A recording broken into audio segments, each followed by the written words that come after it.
Spiegel in meiner Hand. Wer schaut sich am meisten an im ganzen Land? Wir leben in einer Zeit, wo wir uns immer intensiver mit unserer Selbstreflexion, mit unserem Selbstbildnis beschäftigen. Es ist jetzt nicht nur im Badzimmer am Morgen, bevor man arbeiten oder in die Schule geht, sondern auch, wenn man auf dem Weg ist, dass man nicht auf die Umwelt, sondern auf Spiegelungen schaut, sei es im parkierenden Auto oder im Fenster oder vielleicht auch in der Handyspiegelung oder Kamera. Sitzt alles? Sehe ich gut aus? Über das Thema zu sprechen als Influencer und als jemand, der auf Art ein Spiegelliebhaber ist, also keine Ahnung, ich finde sie noch oft mega hübsch, ist irgendwie wie hypokritisch oder irgendwie ist das scheinheilig. Aber ich wäre selber nie auf das Thema gekommen, hätte ich nicht irgendein Problem oder irgendeine Erkenntnis aus dem entwickelt. Also das heisst überhaupt nicht, wie ich es auf einer Schule und schaue so Leute an, wie es anders machen. Ich mache es genauso, wie ich mache, aber ich will meinen Approach wissen. Typisches Beispiel, das ich denke, viele Leute kennen, ist, wenn man auf einem Date ist und die andere Person erzählt einem etwas. Wahrscheinlich nicht so interessant oder vielleicht auch sehr interessant, aber man schweift innerlich so ein bisschen ab vom Gespräch, weil man will einfach unbedingt eigentlich sehen, wie man gerade aussieht, wie man gerade wirkt. Man will auf eine Art in dem Gespräch nicht mehr den Gegenüber betrachten, sondern sich durchs Gegenüber. Man sucht nach Reflexionen, sei es jetzt eben wieder in einem Glas oder in einem Fenster. Und man ist abgelenkt vom echten Moment. Wie man so darauf hofft, ein bestätigendes Bild von einem zu finden, wo einem die Wirkung zeigt, die man auf die anderen Leute hat. Doch wann wird aus einem Werkzeug ein Gefängnis? Ja, hallo erstmal. Ich weiß gar nicht, ob Sie es wussten. Der Drang, einen Blick von sich selbst zu erhaschen, hat tiefe historische und kulturelle Wurzeln. Schon in den frühen Zivilisationen haben Menschen nach der Möglichkeit gesucht, um sich selber zu sehen. Zum Beispiel Schmuck und Körperbemalung hat es schon in der Steinzeit gegeben. Und damit kommt auch ein bisschen der Drang auf, hey, ich will sehen, wie das an mir aussieht. Also es ist eigentlich ein Bedürfnis, das schon recht früh herum war. Ruhende Wasseroberflächen sind eigentlich der OG-Spiegel. Wenn die sich nicht so bewegen, kann man sich mehr oder weniger darin anschauen. Man nimmt an, dass der erste künstliche Spiegel wahrscheinlich eine Schale war, eine flache, mit ein bisschen Wasser drin, wo man sich noch genauer anschauen. Die ersten Spiegel findet man auch schon recht früh, das sind etwa um die 3000 vor Christus, haben wir einen Mesopotamien, also so einen Bronzespiegel hat man gefunden. Man hat das auch zum Beispiel bei den alten Ägyptern sehr oft gefunden. Das sind oft sehr gut erhalten gewesen, weil im alten Ägypten ist es Brauch gewesen, dass eine Frau einen Spiegel, der auch recht gut verziert war, bei der Hochzeit bekommen hat und damit wieder begraben worden ist. Die Spiegel haben schon dazu mal eine zweideutige Symbolik gehabt. Einerseits ist es ein Zeichen für Eitelkeit oder auch ein Zeichen für Selbsterkenntnis, Klugheit und Wahrheit. Deswegen kommt auch von dort zum Beispiel die Redensart jemandem einen Spiegel vorhalten. Oder das Spiegelbild zu der Seele. Auch in der Mythologie kommen die Spiegel recht viel vor. Zum Beispiel am Dionysos, seine Seele, ist gefangen worden in seinem Spiegelbild oder in seinem Spiegel. Oder die berühmteste vom Narzis, der hat sich so fest in sich selber verliebt, dass er eigentlich gefangen worden ist durch das Selbstbildnis. Es gibt verschiedene Versionen, wo er zum Beispiel einkommt ins Wasser, um sich selbst zu erreichen und vertrinkt. Oder er nicht mehr weggehen von seiner Spiegelung und deswegen verhungert und verdurstet. Der Spiegel in der Vergangenheit gibt einem nur einen flüchtigen, kurzen Moment, wo man sich selber anschauen kann. Der ist nachher nicht permanent. Heutzutage haben wir es mit einem permanenten Spiegel zu tun. Mit dem Selfie. Mit der Frontkamera von unserem Handy oder mit dem reflektierenden Bildschirm, der uns eigentlich die ganze Zeit umgeben. Ich habe wirklich etwa 1, 2, 3 Bildschirme jetzt momentan, die laufen. Doch auf eine Art hat es Selfies nicht auch schon gegeben? Was ist der Unterschied zwischen einem Selfie und einem Selbstporträt von einem Künstler? I know it sounds silly to most, but it gets kind of exhausting. You're so pretty. Das erste autonome Selbstbildnis von einem Künstler sind die gewesen, nimmt man an, vom Albrecht Dürer. Das war etwa am Ende 15. Jahrhundert gewesen. Er und viele andere Künstler verbringen dann Stunden vor dem Spiegel, um ihr eigenes Gesicht oder Körper oder Haltung zu studieren. Das heisst, sie schauen sich eigentlich stundenlang selber im Spiegel an und malen sich dann eigentlich. Es tönt eigentlich fast selbstverliebter als unsere Selfies. Doch wo ziehen wir jetzt die Grenze zwischen bloßer Eitelkeit und Suche nach Selbsterkenntnis, Identität oder künstlerischer Wahrheit? Selfies werden in der Regel recht spontan aufgenommen, natürlich auch inszeniert zu einem gewissen Grad, aber sie spiegeln meistens aktuelle Aussehen von der Person wider oder einen aktuellen Moment. Der Fokus ist damit auch sehr aufs äußere Erscheinungsbild gelegt. Zudem sind Selfies oft in der Absicht, um sie nachher online teilen können, sei es auf der Story oder auf Insta oder irgendwo, und digitale Bestätigung von anderen dafür zu erhalten. Damit fehlt eigentlich die emotionale und künstlerische Dimension. Ausser natürlich will ich da nicht kritisieren, wenn Leute mit dem Medium Fotografie arbeiten und auch mit zum Beispiel Photoshop und das sehr künstlerisch einsetzen. Es geht um die Selfies. Selbstbildnis sind keine bloße Abbildungen vom Äußeren. Auch ja theoretisch auch könnten sie seine Nase auch kleiner machen, oder? Sondern sie spielen dort zum Beispiel auch mit Licht, sie spielen mit Farben, mit Symbolismus. Alles das, um versuchen, die eigene Identität oder sogar die Seele überzubringen in dem Bildnis. Deswegen Selfies und Selbstbildnis sind nicht nur sehr viel Unterschied im Aufwand, sondern haben auch einen sehr grossen Unterschied in der Tiefe. Ich denke, einen grossen Einfluss hat natürlich auch die Erfindung von der Kamera auf die Selbstwahrnehmung und so weiter natürlich auch die Kunst, oder?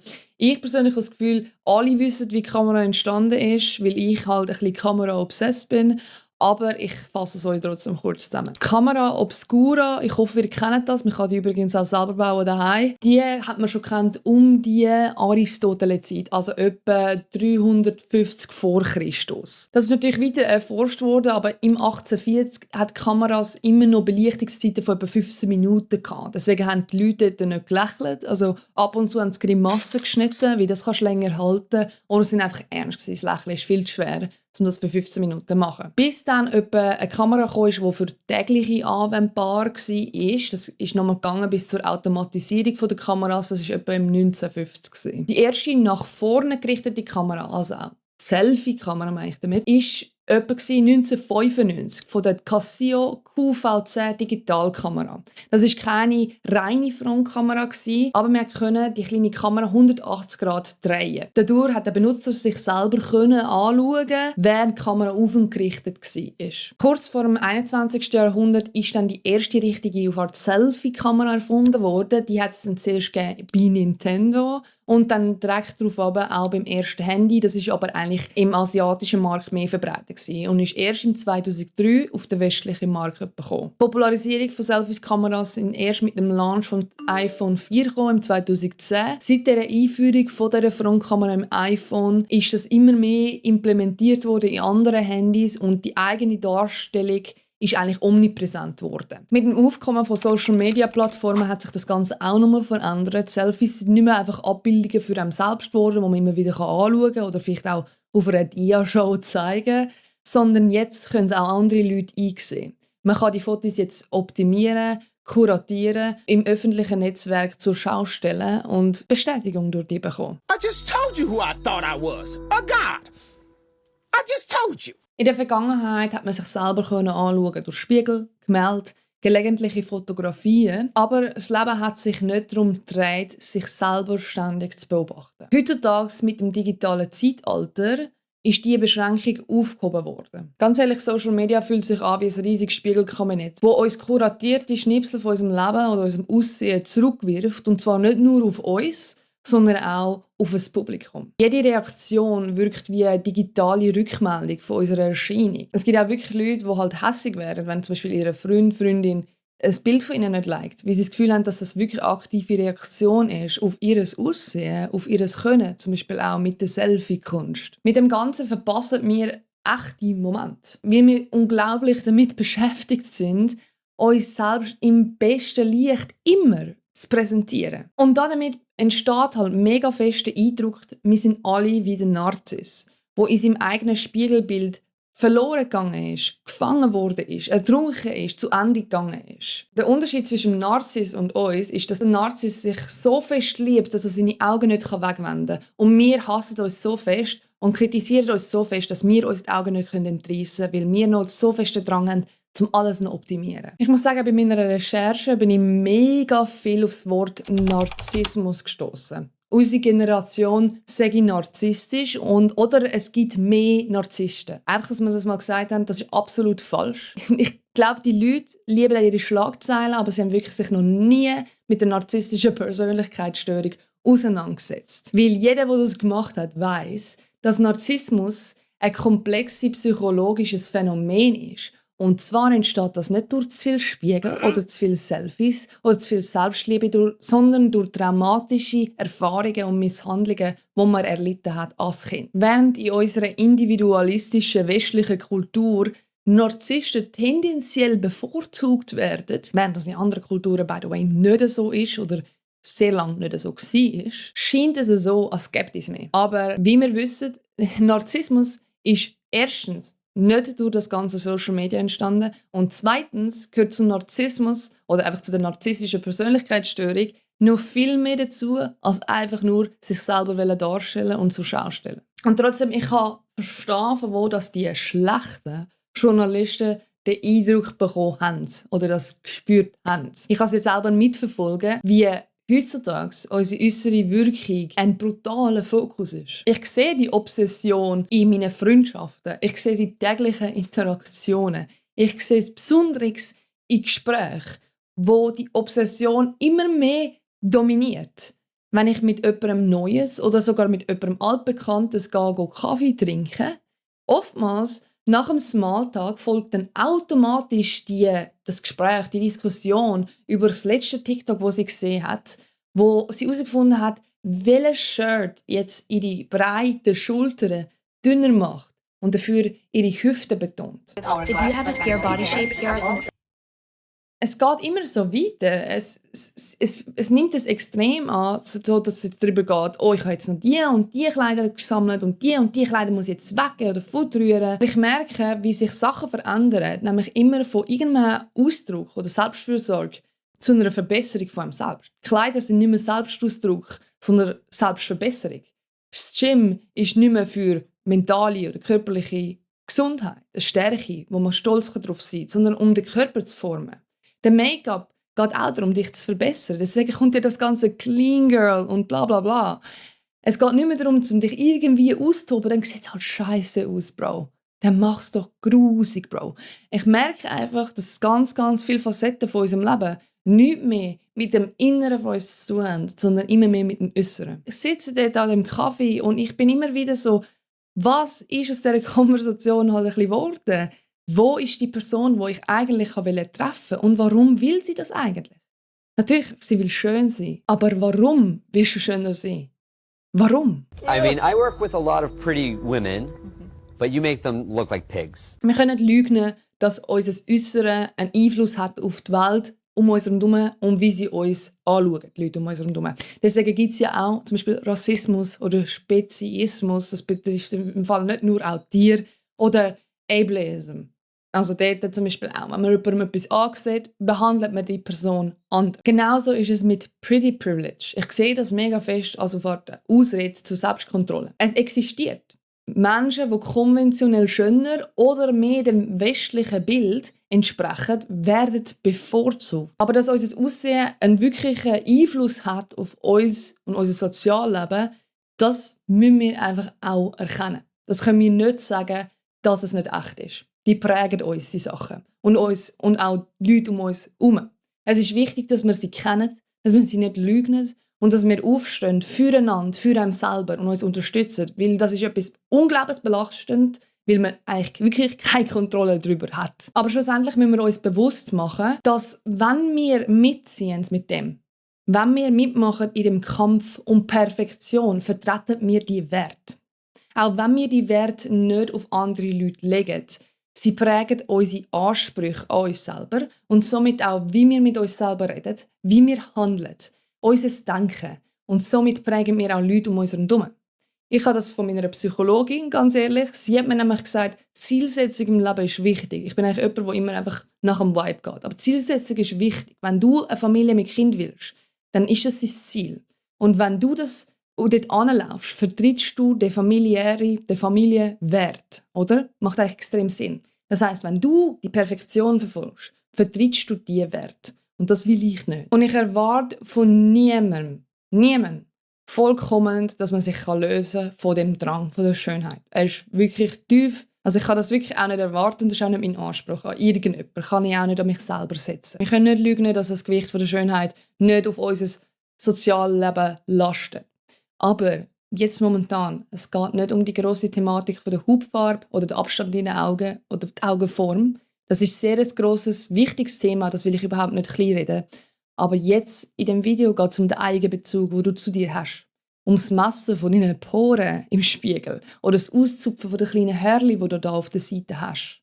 Es geht darum, wie wir uns selber sehen und wie wir unser tägliches Leben, unser Hobby, unser Geld, unsere Zeit nicht mehr für die Selbstverwirklichung ausgeben, sondern in die Selbstverbesserung investieren. Was ich einfach sehe, ist, dass viele Leute heutzutage an ihrem Äußeren stecken bleiben und den Bezug zu ihrem Inneren verlieren. Wir sprechen heutzutage immer vom Informationszeitalter, aber es wird doch eigentlich klar, es ist das Zeitalter von der Identität, vielleicht sogar Identitätsverlust. Die Frage ist längst nicht mehr, was weiss ich. Die Frage ist längst nicht mehr, wer bin ich, sondern wie sehe ich aus, wie wirke ich auf andere. Die Technologie, die uns umgibt, hat das natürliche Bedürfnis nach Anerkennung nicht geschaffen. Das gibt es schon sehr, sehr, sehr fest im Menschen drin, aber es hat es verstärkt. Der Mensch ist ein soziales Wesen. Schon ganz früh war wichtig, dass du dazugehörst, um dein Überleben zu sichern. Heute aber versuchen wir, uns die Gefühle der Zugehörigkeit durch digitale Bestätigung zu sichern. Die Grenze zwischen authentischer Verbindung und oberflächlicher Anerkennung wird somit immer mehr verwischt. Es ist wirklich, ab und zu hat man das Gefühl, sein Insta-Post hat einen Einfluss auf seine Freundschaften. Könnte sogar sein, je nachdem, wie die Person, meine Kollegen, das konsumieren. Und das führt zu einem Kreislauf oder auch einem Paradox. Weil je mehr Anerkennung wir wollen, meistens die Flüchtige, desto weniger authentischer werden wir zu uns. Und desto schwieriger wird es, echte Beziehungen zu knüpfen. Also die authentische Anerkennung geht immer mehr verloren, was ein grosser Teil ist. Eben, wenn wir jetzt anschauen, mich mit der Kollegin, die am Kaffee trinken ist, und mir erzählt über die Selbstoptimierung, ich habe keine Lust mehr, zum einen Kaffee zu trinken gehen. Ich bin zum Kaffee gegangen, um sie kennenzulernen, sie als Person authentisch kennenzulernen. Und die selbstzentrierte Selbstdarstellung killt einfach die ganze Mut. Es killt das ganze Gespräch, das ganze Kaffee. Und schlussendlich verliert sie eigentlich meine authentische Anerkennung, was ich eigentlich dort war dafür. Ich mag sie als Person. Mit dem krampfhaften Verfolgen von dem Pretty Privilege nimmt man den Preis von seiner Authentizität und der eigenen Persönlichkeit in Kauf. Schlussendlich kannst du deine Selfies machen. Hey, also ich mache ja immer noch Selfies. Ich habe, glaube gestern eins gemacht, also irgendwie habe ich schon ein Skript geschrieben. Das Bedürfnis, sich selber anzuschauen, sich zu erkennen, zu reflektieren, das ist seit Jahrhunderten in uns drin. Sonst wären wir ja auch gar nicht an dem Punkt. Sonst hätten wir die Sachen gar nie erfunden, hätten wir kein Bedürfnis dazu. Aber heutzutage haben die Mittel auch so eine heftige Bedeutung bekommen. Oh, und das kannst du noch besser machen. Und die Kleider helfen dir noch. Und die Farben gehören zu deinem Gesicht. So, Bro, what in the fuck is going on? Die Werkzeuge gar nicht mehr Werkzeuge sind heutzutage. Das sind wirklich ein Gefängnis oder ein Richter sogar über uns. Und die sind gut, wenn man sie nutzen kann. Wenn man weiss, wie man mit ihnen umgehen, um sich nicht zu verlieren drin, wie der Narzis in seinem Spiegelbild. Aber wenn du das nicht kannst, und da bin ich ganz, ganz ehrlich, habe ich auch schon all meine Spiegel abgedeckt daheim. Und irgendwie nur mit dem Bewusstsein können wir verhindern, dass wir selber an die Tiefe verlieren, weil wir uns eben in dem Spiegelbild, an dem Oberflächlichen hängen bleiben und nicht zu uns tiefer gehen können, selber sogar. Ich bin lieber ein grusiger Motherfucker und habe dafür eine Persönlichkeit, die macht mich mega aus. Und wenn jemand nicht da ist für meine Persönlichkeit, dann what are you doing here, bro? Also wie halte ich mich denn aus? Also mein Gesicht kompensiert wirklich nicht die sehr grosse Persönlichkeit, die ich habe. Schlussendlich bin ich nicht dafür gemacht worden, um mich selber zu sehen. Vielleicht mal ein bisschen verschwommen in einem Fluss. Aber mich zu sehen, ist eigentlich eure Aufgabe. Oder vielleicht auch eure Last. Aber es geht mich eigentlich nicht an.